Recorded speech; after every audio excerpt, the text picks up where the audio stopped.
on se pose la question ce soir, jusqu'où, bien au-delà du cas de Doualen, jusqu'où va aller cette escalade grandissante entre la France et l'Algérie? Et comment parler, d'une certaine manière, diplomatiquement, à l'Algérie? Comment la France et l'Algérie doivent-elles se parler? La France est humiliée par l'Algérie, dit Bruno Retailleau.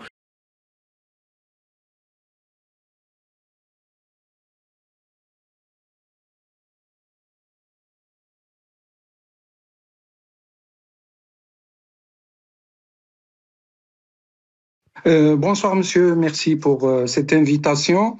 Franchement, moi je suis un peu étonné des propos du ministre de l'Intérieur français.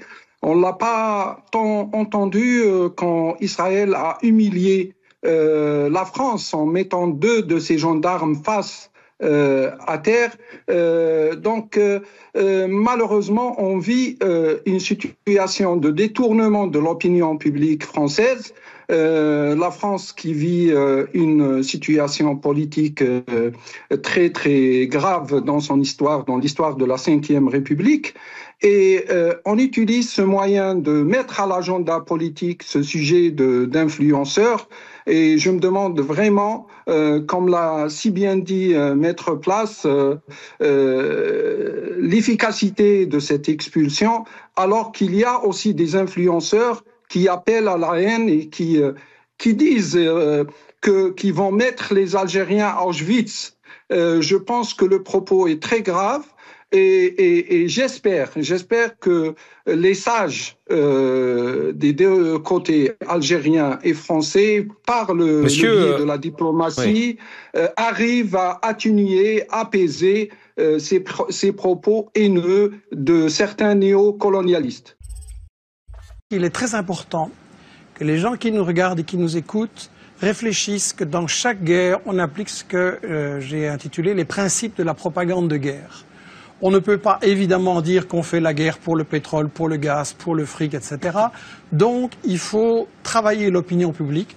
Premièrement, en cachant les intérêts, et je m'excuse, la question de la Syrie, c'est très simple. Il y a du pétrole, il y a du gaz, il y a des gazoducs, il y a des projets énormes en dessous de la Méditerranée qui intéressent Israël, tiens. Et quand on voit que Total et le Qatar, maintenant en Libye, se partagent le gaz, ben, il ne faut pas faire un dessin. Le deuxième grand principe de la propagande de guerre, c'est de cacher l'histoire. Et la France se pose en donneuse de... Enfin, la France d'en haut se pose en donneuse de leçons. Il ne faudrait quand même pas oublier que le colonialisme français a bombardé les Syriens en 1945 pour les empêcher d'acquérir leur indépendance, a pratiqué et organisé la division de la Syrie, notamment sur des bases religieuses, et puis que toute l'histoire de la Syrie, depuis qu'elle a résisté à Israël, ça a été le travail des États-Unis et d'Israël pour affaiblir et briser la Syrie. Et Roland Dumas disait il n'y a pas longtemps qu'il y a 2 ans, on lui avait dit à Londres, on prépare quelque chose contre la Syrie, est-ce que tu veux en faire partie? Il avait dit non, 2 ans avant les manifestations. Le troisième grand principe de la propagande de guerre, c'est qu'il faut absolument, quand on a décidé d'attaquer pour le pétrole, le gaz ou le fric, il faut absolument diaboliser l'adversaire. Et donc là, on a droit à toute une série d'histoires. Et celui qui dit, moi je sais, qui dit ici, je sais tout ce qui se passe en Syrie, je n'ai aucune certitude, pour moi c'est un charlatan. Je pense qu'il n'y a pas de guerre propre, je pense qu'on a vu des atrocités des 2 côtés, et je pense que quand on se réclame de la justice, dire avant toute enquête, je sais qu'il va falloir faire quelque chose et je sais qui est coupable, c'est pas sérieux. Un tribunal qui jugerait comme ça ne serait pas accepté. Sur la question des armes chimiques, c'est évidemment intolérable. Je voudrais juste poser la question à ceux qui connaissent bien les États-Unis. Quel est le pays dans l'histoire qui a le plus utilisé des armes chimiques, biologiques et bactériologiques? Sinon les États-Unis, avec 250 kilos d'armes chimiques balancées sur le Vietnam, et maintenant encore des bébés qui naissent comme des monstres, et dans toute une série d'autres pays. Donc si Obama trouve que les armes chimiques c'est intolérable, il ne doit pas aller très loin pour punir les coupables. Le 4e grand principe de la propagande de guerre, c'est qu'il faut toujours se présenter comme défendant les victimes. On fait toujours des guerres soi-disant humanitaires. Mais là, la mèche a été vendue hier ou avant-hier, je ne sais plus, par Bernard Kouchner, qui est un pro-interventionniste, et qui a dit devant une télé française, bien sûr que le but c'est de renverser Bachar el-Assad, mais il faut un habillage diplomatique. Ça veut dire qu'on n'est pas là pour défendre les Syriens, parce qu'en réalité, c'est une guerre qui a été provoquée par les États-Unis et leurs alliés dès le départ, comme Roland Dumas l'a dit. On n'est pas là pour protéger les victimes et pour les empêcher. Au contraire, on veut qu'il y en ait plus pour avoir un prétexte d'intervenir. Et je tiens à rectifier les mensonges qui ont été dits. Le gouvernement syrien est parfaitement d'accord de négocier. Et ce sont les États-Unis, la France et le Qatar qui ont dit non, on ne négocie pas, on veut gagner militairement sur le terrain. C'est-à-dire que Bachar el-Assad a dit qu'il voulait bien négocier. Oui, tout à fait. Et le cinquième et dernier principe de la propagande de guerre, très brièvement, c'est qu'il faut monopoliser le débat et empêcher les opinions adverses. Et donc, on a dans les médias français un alignement sur cette propagande que vous avez montrée là au début. Et quand M. Hérault s'amène en disant j'ai la preuve sur les armes chimiques et qui commence par répéter dans son discours pendant des minutes et des minutes tout ce que tout le monde sait et que personne ne nie, et puis qu'à la fin il dit les services secrets m'ont dit que c'est Bachar, il n'y a aucun journaliste pour dire oui mais les preuves un peu sérieuses s'il vous plaît. Et donc quand on voit des gens comme Fabius, comme Bernard-Henri Lévy, comme Hérault ou BHL, qui viennent avoir le courage de bombarder, mais pas le courage de débattre devant des gens qui connaissent le dossier et qui ont les arguments contraires, il faut quand même beaucoup se poser la question. Et j'insiste sur cette question des 5 principes de la propagande de guerre, parce que, et ce sera ma conclusion, l'année prochaine, vous risquez peut-être de m'inviter sur l'Iran, ou sur l'Algérie, ou sur l'Algérie, ou sur l'Algérie, ou sur le Venezuela, ou le Congo, ou l'Érythrée, ou le Zimbabwe, et ça va être chaque fois la même comédie, chaque fois avec les mêmes arguments. Il n'y a pas de guerre vraiment humanitaire, il y a toujours des intérêts pour le fric, il y a toujours des intérêts pour les matières premières, et il est temps quand même qu'on se dise, si on veut une humanité solidaire et mettre fin aux guerres, il faut voir qui provoque ces guerres. Oui. Bonne question, Hedy.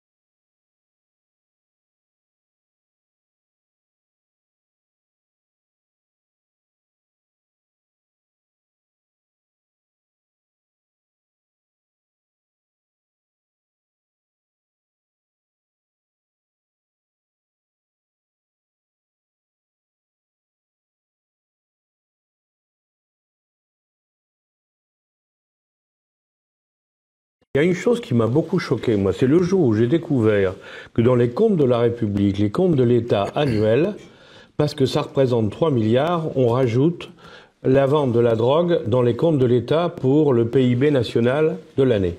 Wesh! J'ai dit, mais c'est pas possible. Mais oui. Incroyable. Mais oui.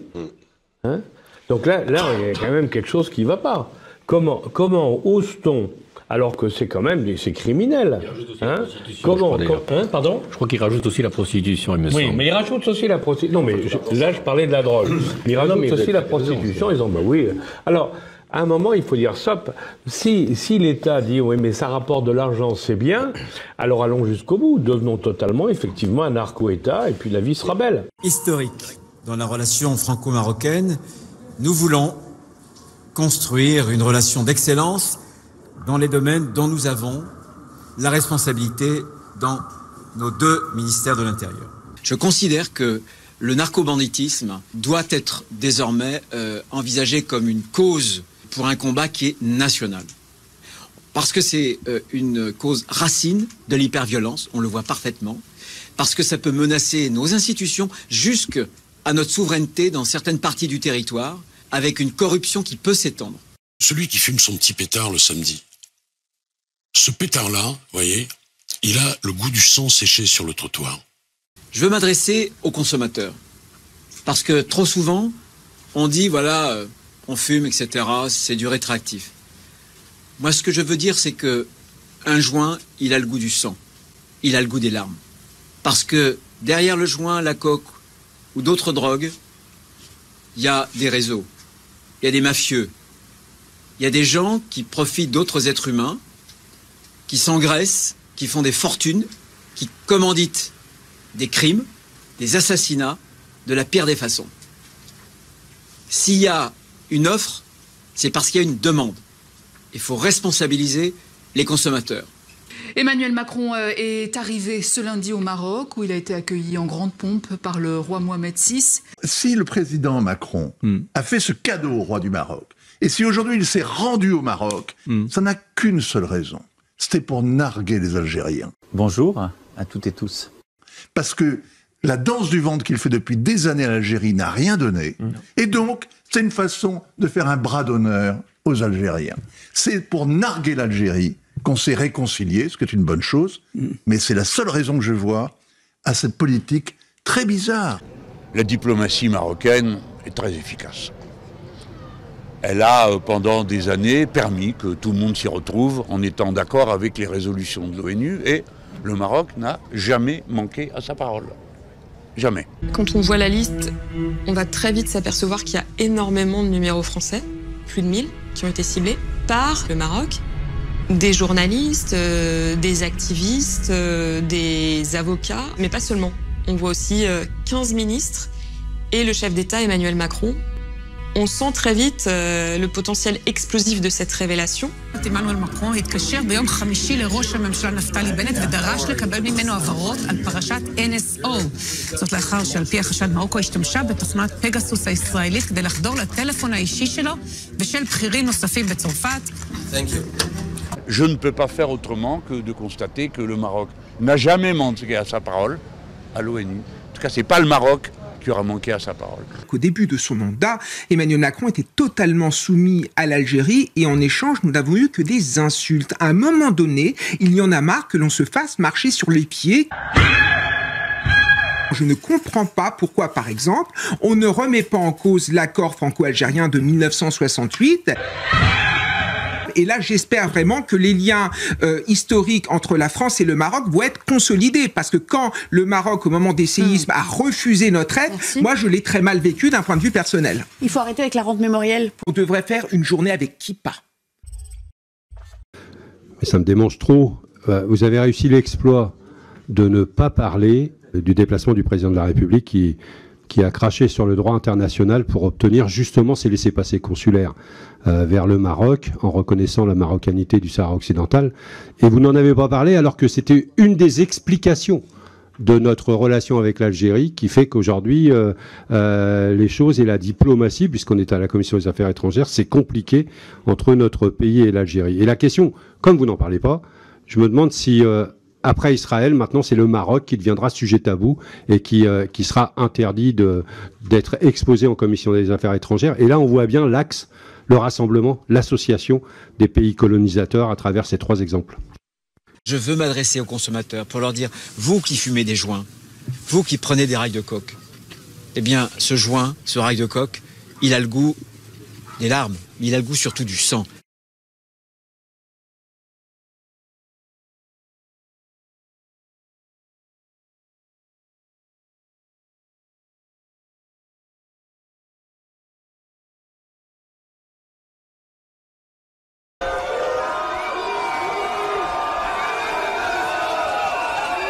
Qu'est-ce que tu comprends pas là-dedans? On n'en veut pas. Non mais on n'en veut pas de la retraite. Je peux vous poser une question?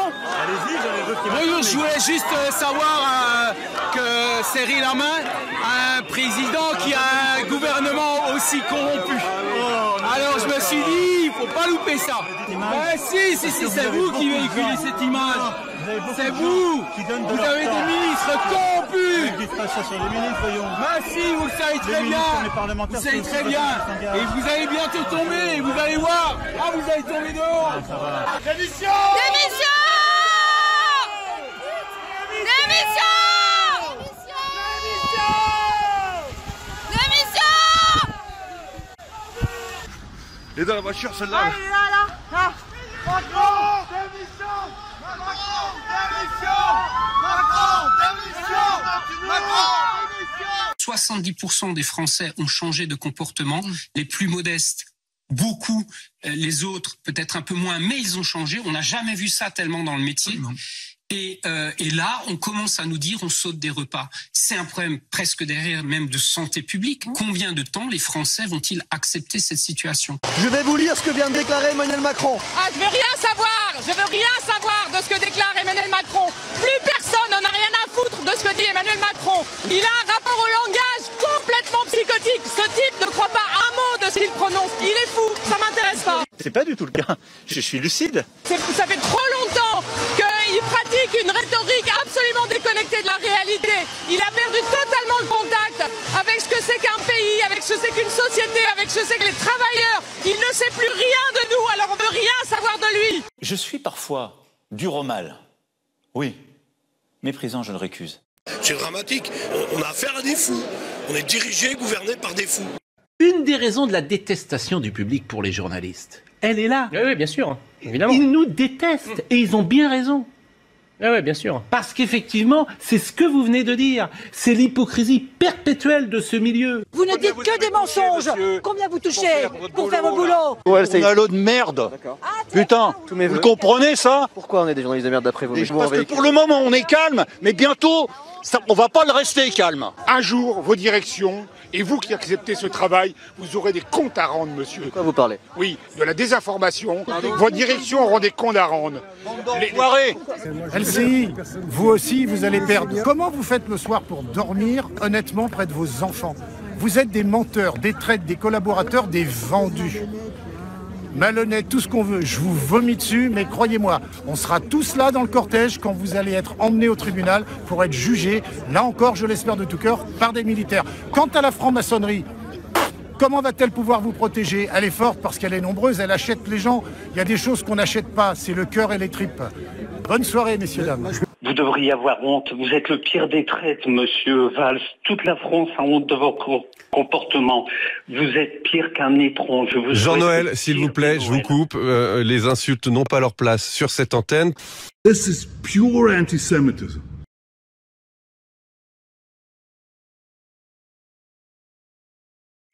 Et je voudrais vous inviter, et un peu tout le monde en fait, à se mettre dans la place du salaud. Je veux dire que si on comprend l'OTAN, qui est un instrument de quelque chose, il faut se mettre à la place des salauds qui gèrent ce quelque chose. Et je suis d'accord sur un point, c'est que la guerre est au fond la continuation de l'économie. Et que pour comprendre à quoi sert l'OTAN, il faut comprendre dans quelle situation économique on est maintenant. Et donc, je crois qu'il faut faire le lien avec tous les mouvements sociaux qui se passent en Europe, en Grèce, en France, etc. Toute l'inquiétude au quotidien des gens, parce qu'au fond, c'est le même problème.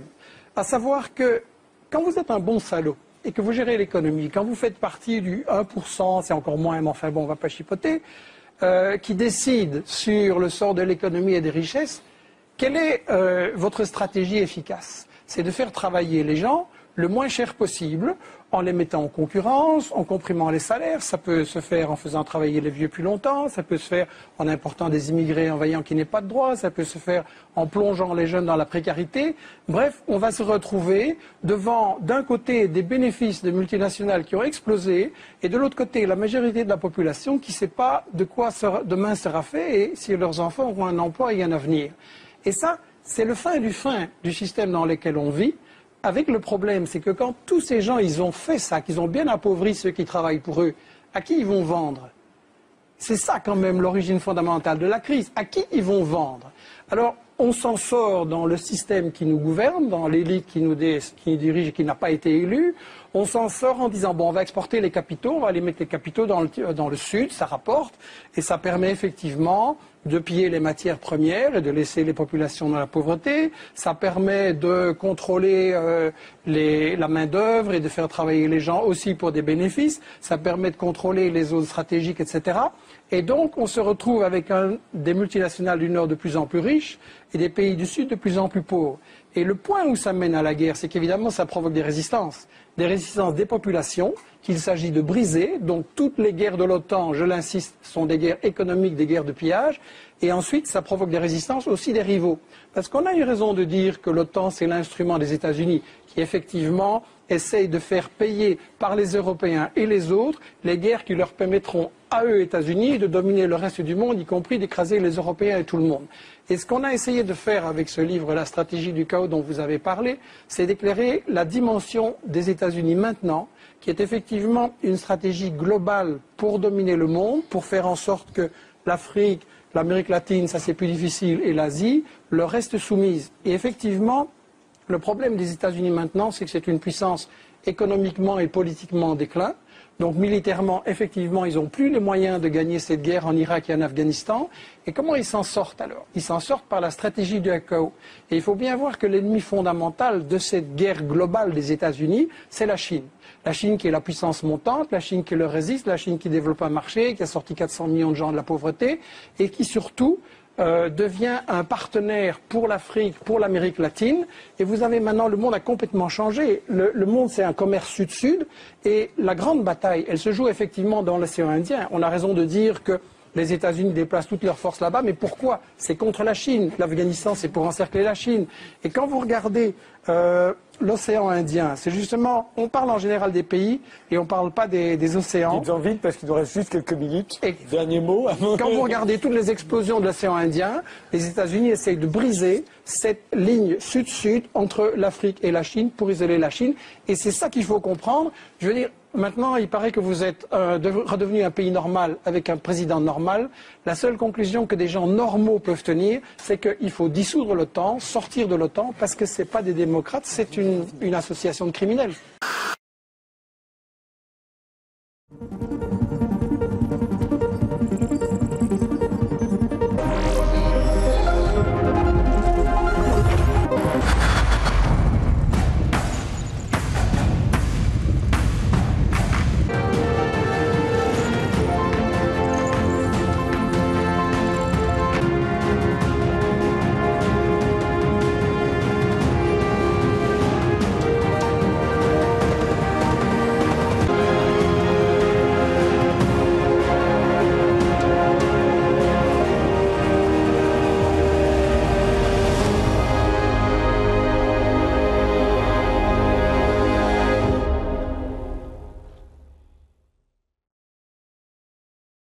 Donc, est-ce que les médias qui nous ont menti sur le Vietnam, sur l'Irak, sur la Yougoslavie, sur l'Afghanistan et sur toute une série d'autres encore, chaque fois qu'il y a une guerre, est-ce que cette fois-ci, par quel miracle, ils diraient la vérité? La deuxième chose, c'est que vous êtes, je trouve, un peu léger en disant il faut bombarder.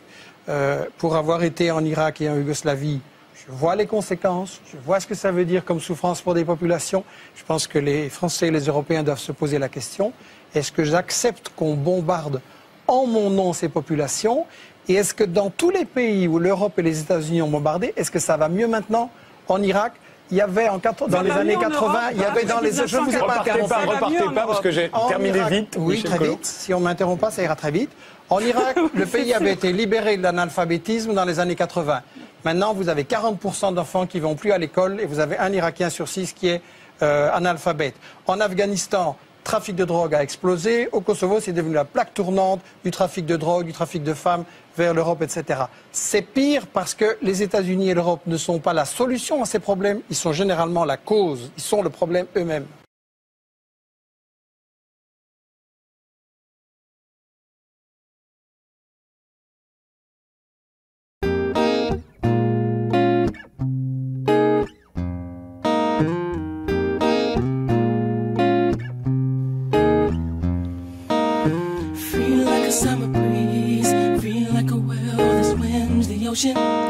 Feel like a butterfly, feel like a fantasy, just wanna be free. Feel like a waterfall, feel like the moon above, just wanna be free. Feel like I wanna be God of the remedy, if you wanna be free. Living in a crazy world, it's a dangerous world, and I can't get no peace.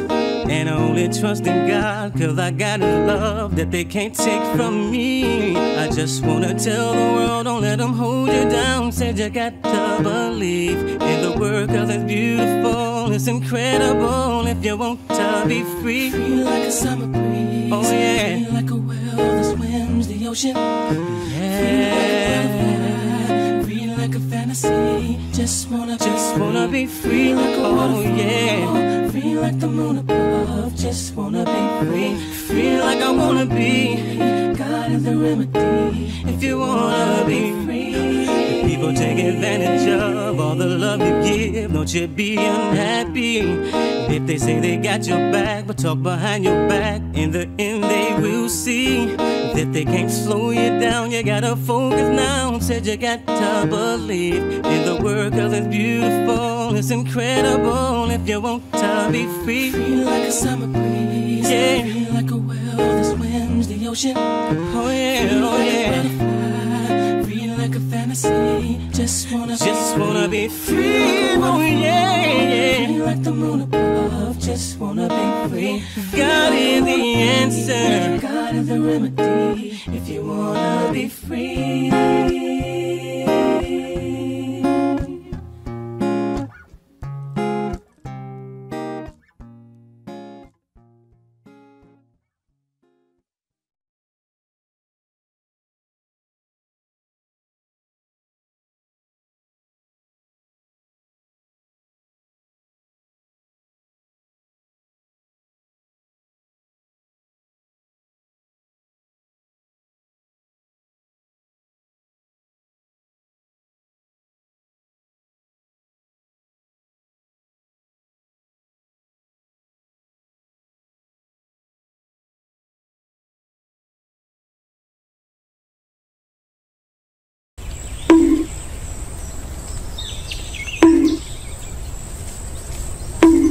Que vous écoutiez BFM, que vous écoutiez France Info, chaîne publique, chaîne privée... C'est de la merde. Non, non, c'est Cloug. Oui.